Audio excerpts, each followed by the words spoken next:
C'est l'été, vous êtes en vacances, vous avez plus de temps et donc vous allez en profiter pour faire du sport ou pour reprendre le sport. Donc génial, excellente idée. En revanche, attention parce qu'en cas de forte chaleur, il y a quand même quelques précautions à prendre pour les personnes en bonne santé et tout particulièrement pour les personnes qui ont des pathologies, quelles qu'elles soient.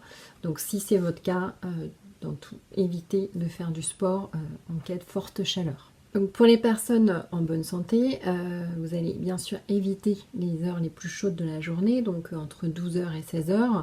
Préférez les horaires matinaux, quand il fait encore frais, ou en toute fin de journée, dans des endroits qui sont plutôt frais ou abrités de la chaleur, notamment les sous-bois qui sont vraiment idéaux puisqu'ils restent frais même quand il y a de fortes chaleurs. Bien sûr, salles de sport climatisées et sports aquatiques sont adaptés pour la pratique du sport quand il y a de fortes chaleurs. La chaleur fatigue l'organisme, elle augmente le rythme cardiaque et accélère la respiration pour activer la régulation thermique. Donc bien sûr, même si vous êtes en forme, évitez toutes les activités intenses qui vont sursolliciter le système cardiovasculaire. Donc préférez les activités à faible intensité comme le jogging, le vélo, la marche un peu rapide, la natation, le renforcement musculaire mais avec peu de charge, toutes les activités de fond qui vont éviter de faire monter votre rythme cardiaque. Bien sûr, portez une tenue adaptée, légère, de préférence avec des matériaux techniques, ce qui va permettre plus facilement d'évacuer la transpiration et qui permettra aussi d'éviter que votre corps monte trop en température. Donc, la clé d'un entraînement, d'une séance par forte chaleur, bien sûr, c'est l'hydratation.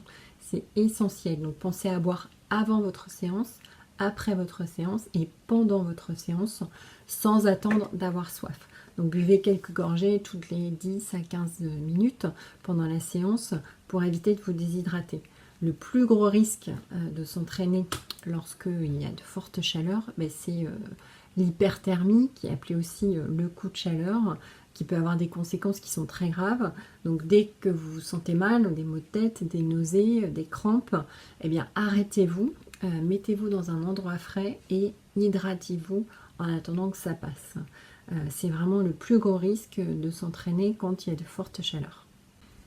Donc pour conclure, eh bien, profitez de l'été et de vos vacances pour faire un maximum de sport, bien sûr, mais prenez les précautions nécessaires quand il fait très chaud. Donc choisissez les heures les plus fraîches de la journée, portez une tenue adaptée, protégez-vous du soleil avec des lunettes de soleil et de la crème solaire si c'est nécessaire. Pensez à bien vous hydrater avant, pendant et après votre séance. Évitez le café et l'alcool qui ont tendance à déshydrater, en tout cas à proximité de vos séances. Et surtout, ne faites pas de séances intensives quand il fait très chaud. Il y a tous les ans des accidents, même chez les sportifs entraînés qui font des arrêts cardiaques ou qui ont des problèmes de santé, d'hyperthermie. Donc vraiment, quand il fait chaud, soyez prudents et levez le pied. Passez un bel été, profitez bien et puis on se retrouve à la rentrée.